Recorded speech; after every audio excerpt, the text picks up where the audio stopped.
I think that MVP awards, most valuable player awards, are not just some kind of popularity contest or just some kind of glamour award for the league to celebrate, like, oh, you were a good player and everyone liked you. I actually think they're an important part of the history of games and sports and competitive disciplines to honour and celebrate who the best player was, and to give it someone acknowledge their individual success, even sometimes outside of the context of their team's success.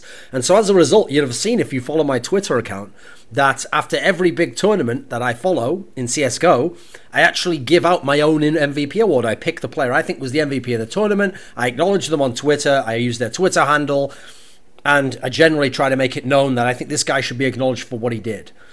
So I actually think that every tournament, every big LAN tournament, should have this feature as part of the tournament itself. Like, I can still, obviously, and everyone else can, say who we think the MVP was on Twitter, but I think tournaments themselves should, at the very least in name, have an MVP award, and they should announce on stream and on their website and on their Twitter, this is who our MVP of this tournament was.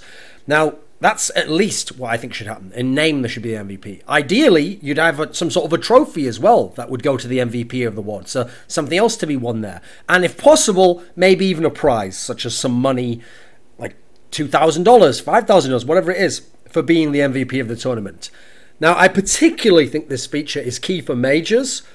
Obviously, they're the most important tournaments in CSGO, but I would also like it for pretty much all other tournaments as well. I mean, if you're some no-name tournament, whatever, but I would suggest every tournament that wants to be prestigious and be considered part of the world circuit of the big tournaments that are played throughout a year, I think should have this feature. I mean, if you look at pretty much all other sports that I'm aware of, they all have MVPs like this, all team sports. You've got the NBA, the NHL, NFL. Now, what I like about the MVP award is it's a way to credit and to celebrate the star performances of carry players in general that really got you the win or got you deep in a tournament or gave your team a chance to win. Now, sure, supportive roles can win, but are less likely to. But I think that's fair, because I think the supportive guy gets his success from the team's success. What he does is he plays a role and he facilitates the greatness of the star player. And then if the team wins or the team goes deep, he gets his credit that way. He gets the credit that he might only, in terms of individual talent at his position or role, he might only be the 6th best in the league or in the world, but his team can win or make the final of the biggest tournament in the world if he plays that role. So that's the way he gets more credit above what his individual performance would consist of.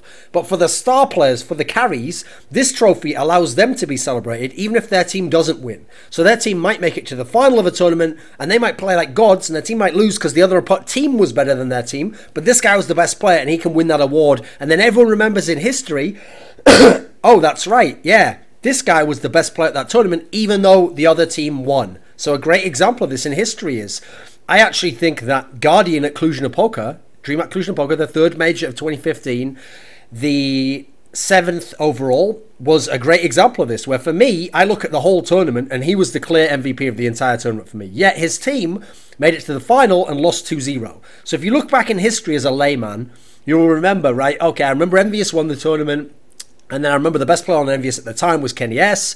What else do I remember? Well, I remember Na'Vi lost in the final, and I remember Guardian was the best player of Na'Vi, so was Na'Vi worse than Envious? Okay, seems like it. Was Guardian worse than Kenny S? Actually, that's the point. If this MVP award existed and it had been voted the way I would vote it personally, you would see, oh, Guardian actually won the MVP, even though Kenny S's team won. So did Guardian play better than Kenny S? Probably suggests as much. Then you could go back and look into it. I also think it's a way to celebrate someone like Guardian. You had an amazing tournament, dude. It wasn't your fault your team lost. You did everything you could with what at the time was a less developed, less evolved Na'Vi, not the powerhouse that they became in the months following that. So I think that's a great example of it in history, where you can honour someone who was the best player at the major without necessarily saying you have to be the champion as well to get the credit and get honoured.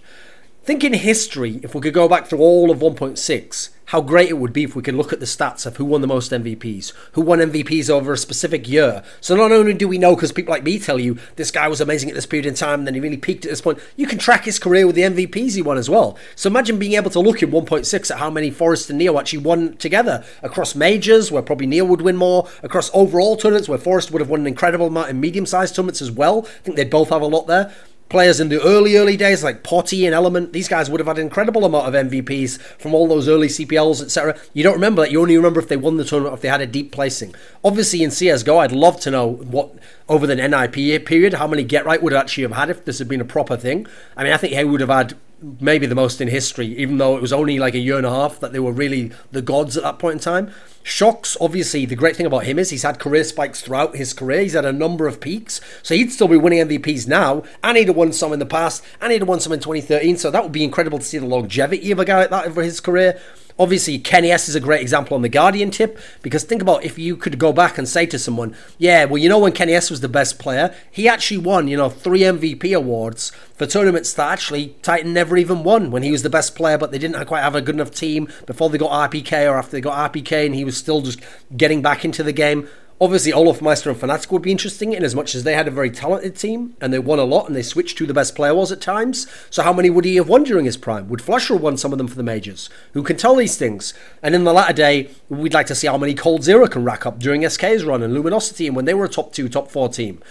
Now, I do think that supports and entry players, basically every type of role player, would actually, in their own way, be able to win MVPs as well.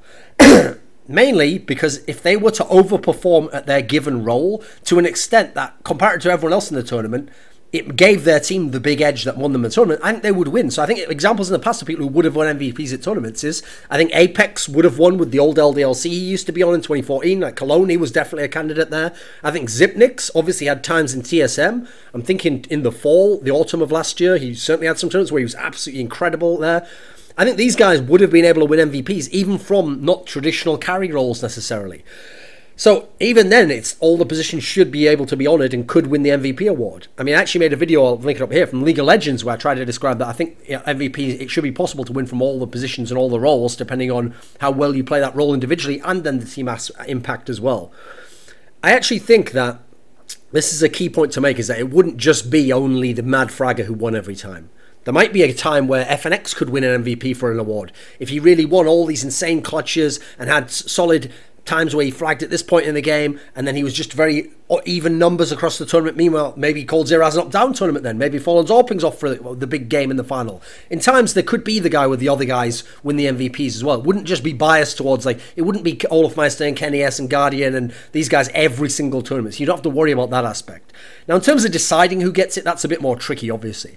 I think there's a lot of ways you can go with this. One way is a media vote. You get all the notable press. You don't just have every press. Like, someone can't just have a blog and sign up and get a vote for this. You get all the reasonable press, and you do a little panel of those, and you have them vote, and then they essentially get to vote the MVP. I think another approach is have an expert panel. So you could have me, you could have someone else. You could pick out 3 or 4 people. I mean, an obvious one I would pick out if I had to make a list like this is I'd have me, I'd have Lurpis. Let me think. I'd have Yanko, I'd have Moses. Maybe have Fifth Lauren. I think that's a pretty good, like, 5 or 6 people right there just to decide who the MVP is. Like, even if one person has biases one way or another, I think that group overall would very likely come to reasonable conclusions time and time again with consistency that would be better than any other approach. And another approach you can take that I'm not a fan of is you could have a commissioner for the league who picks the MVP. The problem I have with that is it's very likely, knowing the modern day climate of media, that those people would just pick like the most popular player from the team, or they'd pick someone where they thought the narrative was cool, like if Virtus Pro won a tournament and Taz played really well in like the deciding map of the final but hadn't over the rest of the tournament, and Snacks was the obvious MVP. I think the commissioner would be like, and I give it to Taz. Look, still after all these years playing, like that sort of a scenario I'm not really a big fan of, but even so, at least someone's getting a fucking MVP award. No one's getting an MVP award for most of these tournaments.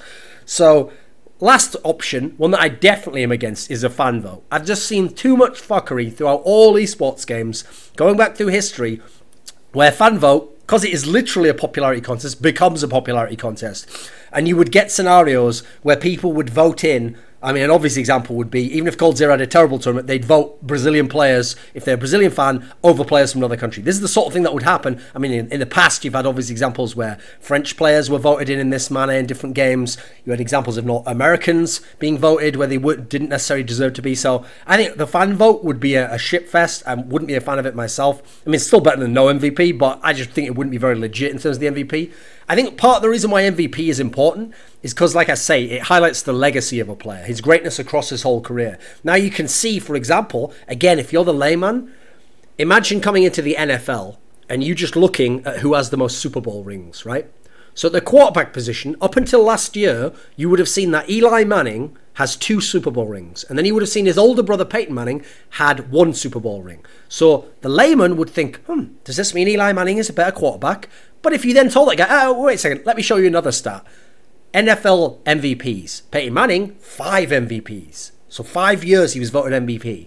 Eli Manning, 0 MVPs. Now you'd go, oh, well, now I immediately see obvious conclusion here is Eli Manning had teams that were able to win, but Peyton Manning was a better individual player at the position of quarterback, despite having won less championships. Now, immediately, even just from these 2 different stats, by adding in another stat, the person's getting closer to a reasonable understanding of the game, and their legacy is more easily understood than having to watch every single game of their careers, which ideally you would, but not everyone's going to be able to. We're trying to celebrate history here. Now, there is one final detail, which is, I know when I've brought this up in the past, I think there was also the Reddit thread made about a tweet I did on this topic.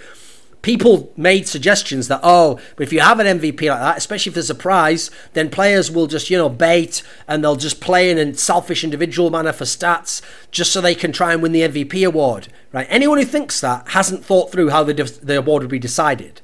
Like, think about it. In my world, where it would be a media vote or an expert panel, why would these groups of people give to someone who was obviously baiting and not playing in a manner that worked for the team? We wouldn't. We would actually look at this person and go, we're disqualifying you, mate. You didn't play properly. You played like a pussy.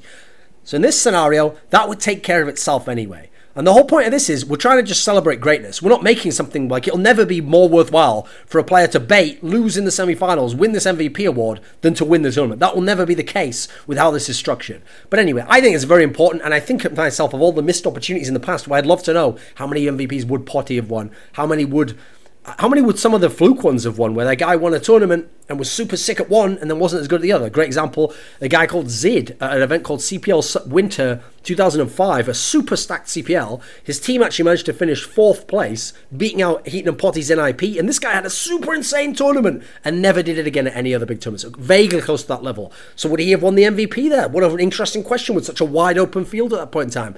This is the sort of thing I'd love to know, but we can't know unless I go back in time and retroactively apply my own, and that's even then not the same. Believe it or not, I realise this will sound shocking, but not everyone in the world actually follows my Twitter, reads everything I say, or sees all my content. I know in an ideal world they probably should, right? But they don't. So the actual tournament organizer putting this stuff out there, having an actual public voice which is getting out to everyone that this person's the MVP, I think would be a very good thing for our game.